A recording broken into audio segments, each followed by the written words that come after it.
Olá, meu irmão, olá, minha irmã, paz e graça, mais uma vez a você que tem me acompanhado aqui no canal Passos na Fé. Eu sou o Vandes Valdetaro. Já peço a você que deixe seu like aqui no vídeo, compartilhe o vídeo com outras pessoas, se inscreva no canal se não for inscrito, ative o sininho lá em todas para receber as notificações dos vídeos que eu vier postar aqui no canal e comente com sabedoria no canal, que é importante. E fique comigo firme até o final, pois eu tenho uma mensagem de Deus importante para a sua vida.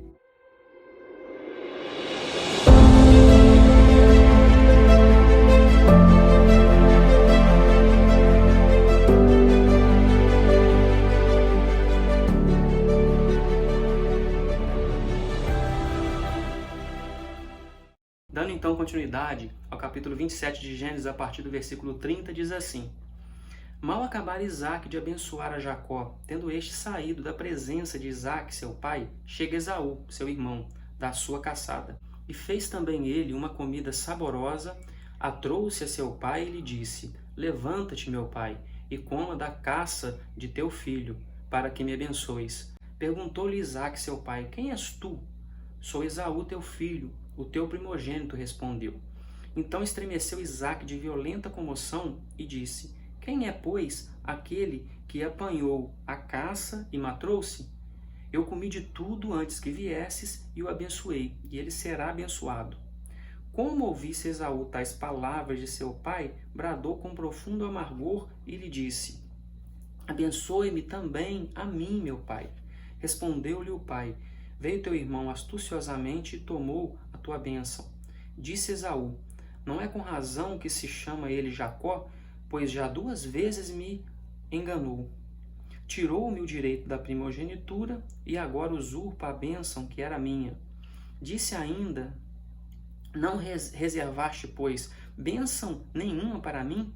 Então respondeu Isaque a Esaú: Eis que o constituí em teu senhor, e todos os seus irmãos lhe dei por servos. De trigo e de mosto o apercebi.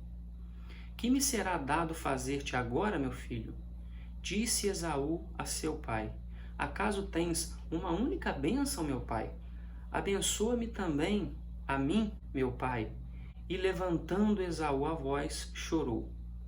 Então lhe respondeu Isaque, seu pai: Longe dos lugares férteis da terra será a tua habitação, e sem orvalho que cai do alto. Viverás da tua espada e servirás a teu irmão. Quando, porém, te libertares, sacudirás o seu jugo da tua cerviz. A gente percebe aqui que Jacó tinha acabado de pegar a bênção de Isaque, que Isaque pretendia dar a Esaú, indo contra a vontade de Deus, quando a gente já tinha visto. E a gente percebe aqui embaixo que ele pergunta: Quem és tu? Da mesma forma como ele perguntou lá para Jacó. Só que dessa vez, talvez ele tenha reconhecido a voz, que realmente era Esaú, pela voz, e ele já tinha abençoado, na cabeça dele já tinha abençoado Esaú. Mas de repente chega Esaú, dando ali a comida que ele pediu, e ele pergunta: Quem és tu?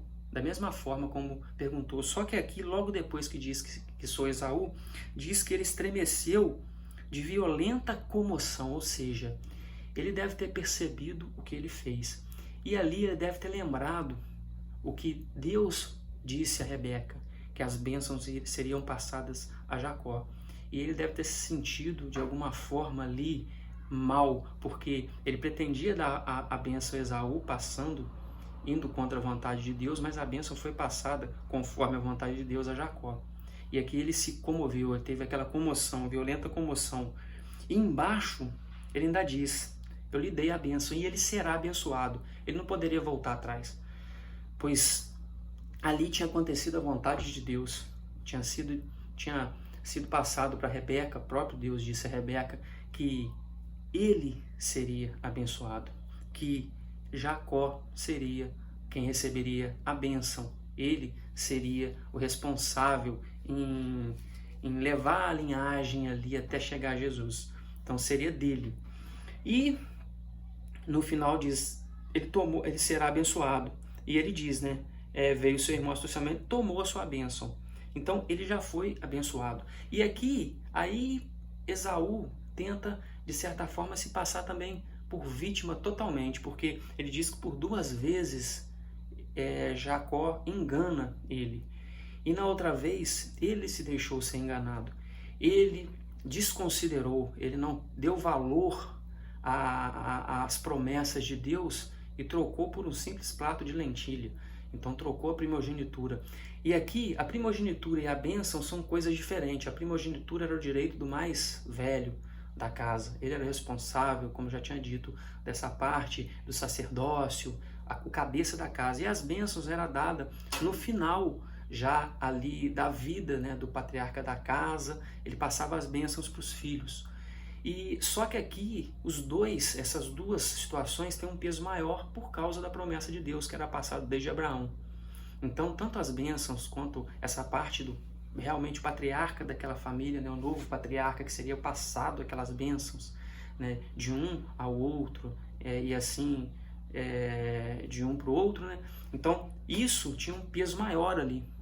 Então, Jacó, no caso, ele ficou tanto com a parte da primogenitura quanto as bênçãos. Então ficou com ele.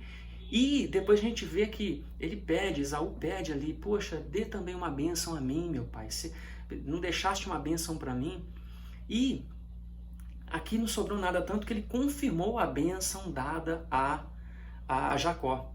Pois ele disse, longe dos lugares férteis, porque os lugares férteis foram dados a Jacó. Essa bênção dos lugares férteis foi dada a Jacó. Então ele ficou longe dos lugares férteis.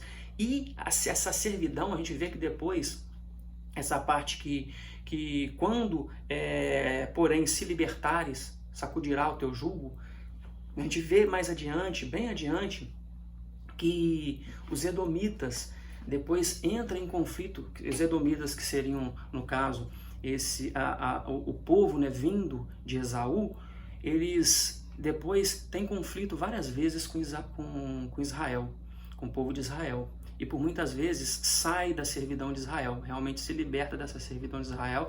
Então a gente vê que essas bênçãos passadas aqui por Isaac, né, que passadas para Jacó e confirmadas a Esaú, lá na frente elas vão se concretizando, né? Quando o povo de Israel também passa pelos edomitas, eles não deixam que o povo de Israel passe ali para os edomitas. Tem essas situações depois da saída, né, de Israel do Egito. Então, várias passagens não tem conflito entre eles. E os edomitas, por várias vezes, eles saem desse jugo dos israelitas. Então, a gente vê isso mais à frente na Bíblia. E então é confirmada. A gente vê que a vontade de Deus aqui foi feita.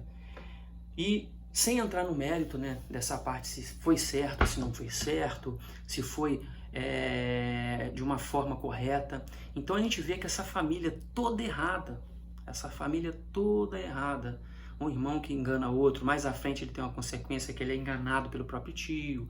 Então, um que vai contra a vontade de Deus, contra aquela situação de estar casando com os da própria família para ter realmente uma família constituída dentro da vontade de Deus. Ele foi fora, né, pegar lá o povo de Et para como esposa. A gente vê o pai enganando, tentando ir contra a vontade de Deus. A gente vê a mãe enganando o marido, forjando uma mentira, então forjando algo, forjando algo contra, né, o marido ali, com o próprio filho. Então a gente vê esse monte de erro, uma família toda errada, que vem começando lá atrás esses afastamentos, e mesmo assim, Deus não vira o foco para outra família.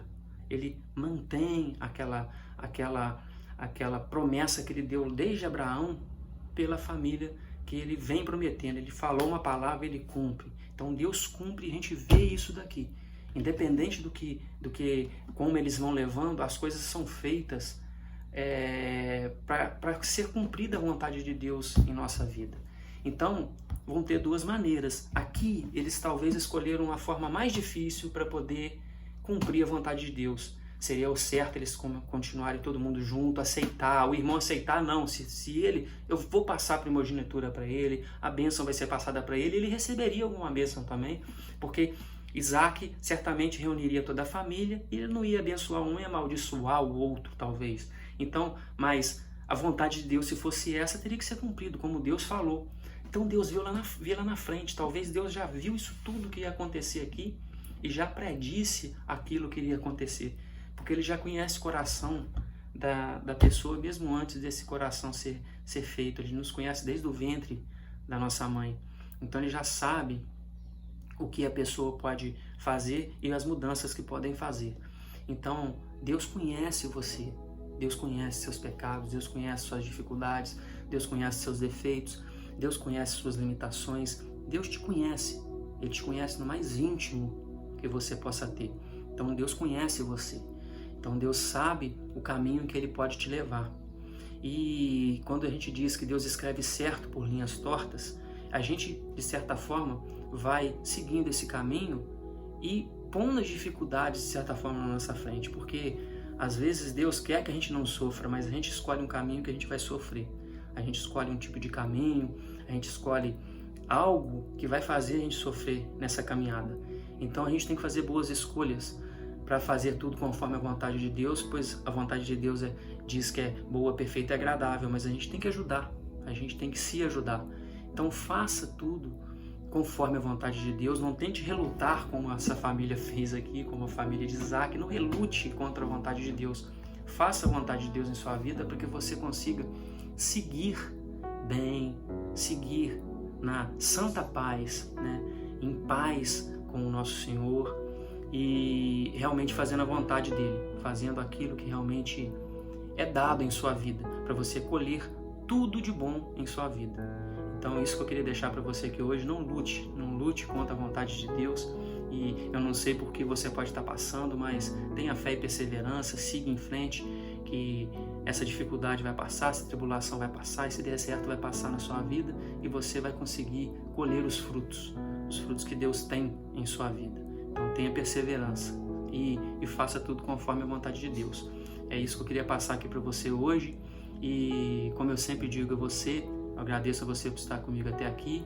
Tenha fé no nosso Senhor Jesus, ore ao Espírito Santo, tenha fé em Deus, pois Deus está com você, hoje e sempre. Forte abraço.